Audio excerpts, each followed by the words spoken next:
Les amis, ravi de vous retrouver pour la paracha de la semaine. Paracha Beshalach. Vahi Beshalach Paro et Aham.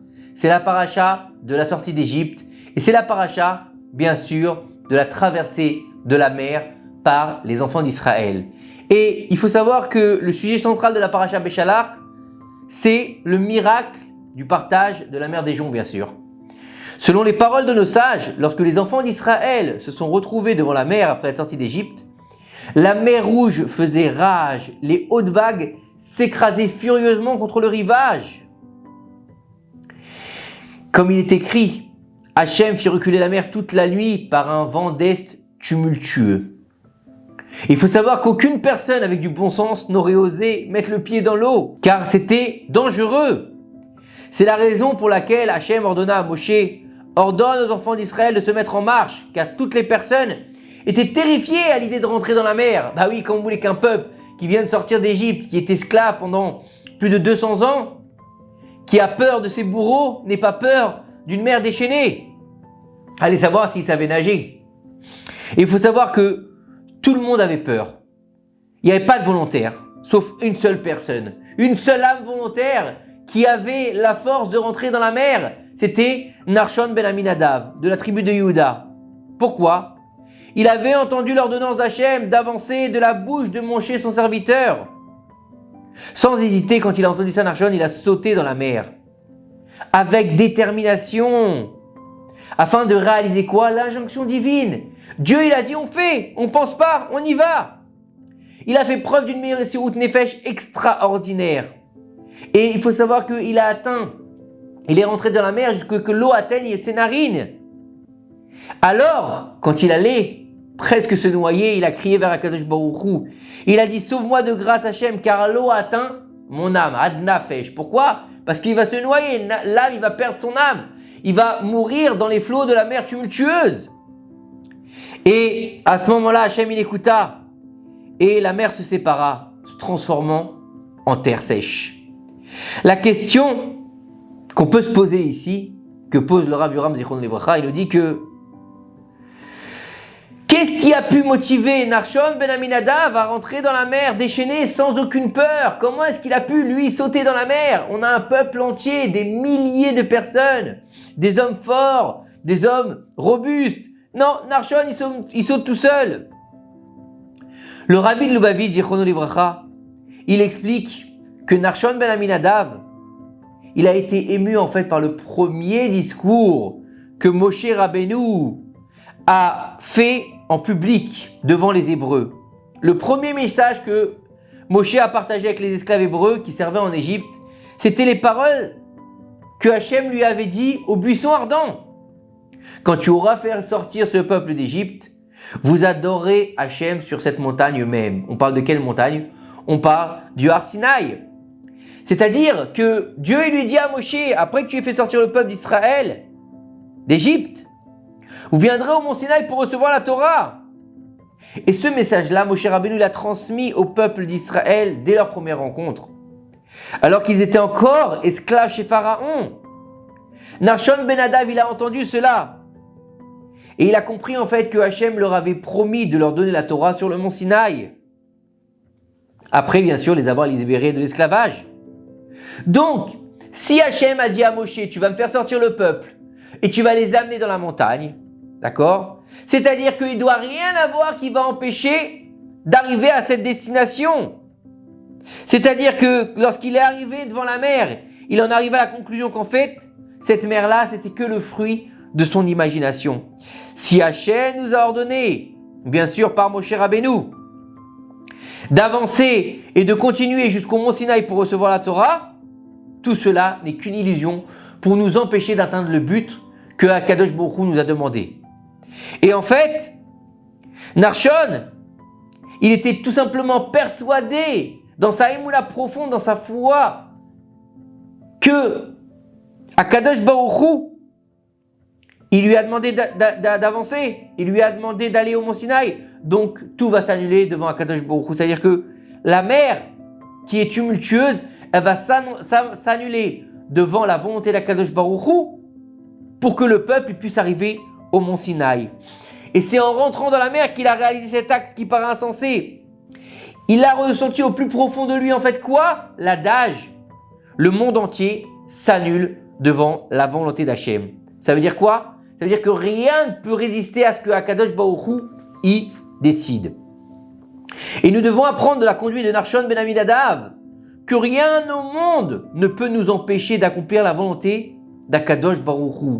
Si Akadosh Baruch Hu nous a enseigné et nous a ordonné dans sa sainte Torah d'accomplir ses lois par le biais de vrais tzadikim comme Moshe Rabbeinu et tous les tzadikim qu'on a la chance de connaître, rien ne peut nous empêcher de le faire.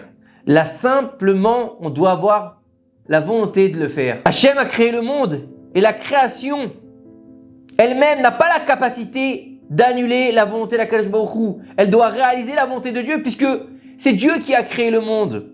Donc, s'il y a des obstacles devant nous, c'est seulement une illusion qui nous paraissent comme des problèmes, mais qui sont en fait que des choses qui disparaîtront quand on voudra faire la volonté d'Akadosh Baruch Hu.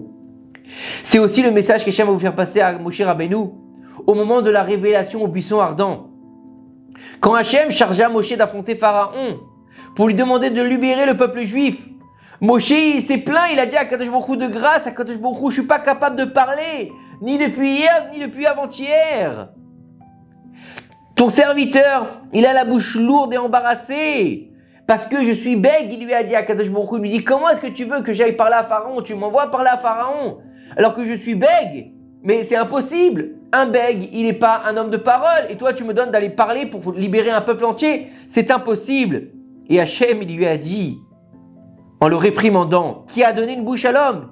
Qui le fait muet ou sourd, clairvoyant ou aveugle? Si ce n'est moi.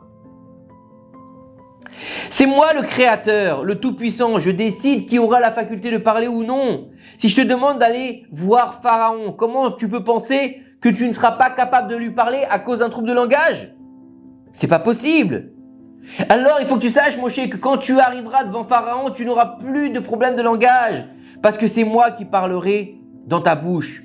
Le Or HaChaim HaKadosh nous explique que si Moshe Rabbeinu s'était rendu chez Pharaon sans se plaindre et sans avoir une discussion avec HaKadosh Baruch Hu, oui, non, oui, tu vois, non, tu comprends, je suis bègue, je peux pas y aller, laisse tomber, prends quelqu'un d'autre qui parle mieux que moi, d'accord?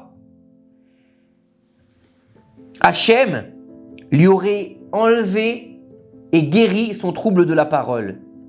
Il aurait été en mesure de parler normalement. Pourquoi? Parce qu'Hachem l'aurait guéri directement, étant donné qu'il l'a choisi comme messager. Pour avoir un messager qui est capable de faire ce qu'il faut, il aurait fallu avoir quelqu'un qui parle bien. Si Moshe Rabbeinu n'était pas venu se disputer entre guillemets avec Akadosh Baruch Hu l'aurait guéri. Et Akadosh Baruch Hu, il décréta qu'il resterait lourd de bouche et de langue, sauf lorsqu'il enseignerait la Torah au peuple d'Israël et lorsqu'il irait donner la parole d'Akadosh Baruch Hu pour libérer le peuple d'Israël. Il y a une histoire semblable qui est racontée au sujet d'un couple auquel le rabbi de Lubavitch, Zatzal, avait offert la possibilité d'être son émissaire dans une communauté particulière. Le chassid, qui souffrait de maladies chroniques, avait informé le rabbi qu'il était incapable d'accepter le poste en raison de sa santé fragile. Il valait mieux qu'un autre chassid prenne le poste à sa place.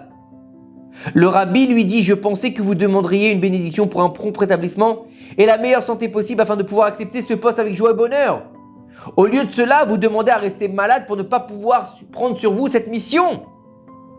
Avec cette réponse, le rabbi nous enseigne, quand un vrai tzaddik nomme une personne pour une mission ou une tâche particulière, cela a certainement été fait par inspiration divine et toutes les difficultés et tous les problèmes ont été déjà pris en considération. Et que lorsque le problème il a établi, lorsque le tzaddik il a établi que les problèmes ils devaient disparaître et qu'ils n'empêcheraient pas la réalisation de l'histoire, donc sa demande sera agréée et la personne sera en bonne santé ou elle pourra parler correctement. Et en fait, si le tzaddik il est capable de faire ça, qui plus est Akadosh Baruch Hu qui a créé le monde, bien sûr qu'il est capable de faire ça. S'il a demandé à Moshe Rabbeinu d'être son messager, bien sûr qu'il va être capable de le faire. Devenir quelqu'un qui parle très bien. Bien sûr que s'il a ordonné aux enfants d'Israël de traverser la mer pour se rendre dans le désert du Sinaï, pour recevoir la Torah au mont Sinaï, bien sûr qu'ils seront capables de traverser la mer. Et c'est pareil pour tout. chaque jour, on se donne des excuses pour ne pas réaliser la volonté d'Akadosh Baruch Hu. Ah non, c'est trop dur de faire la Torah et les mitzvot. Ah non, tu comprends, c'est compliqué d'étudier la Torah. Moi, j'ai pas grandi dans une famille religieuse. Ah non, tu comprends, c'est pas évident de donner un cours de Torah. J'ai pas la possibilité de te parler. Oh non, tu comprends, est-ce que moi, je suis un rave pour donner un enseignement de Torah? Mais qui t'a demandé d'être un rave? Qui t'a demandé de donner des cours de Torah? On t'a juste demandé d'être le représentant d'Akadosh Baruch Hu sur terre.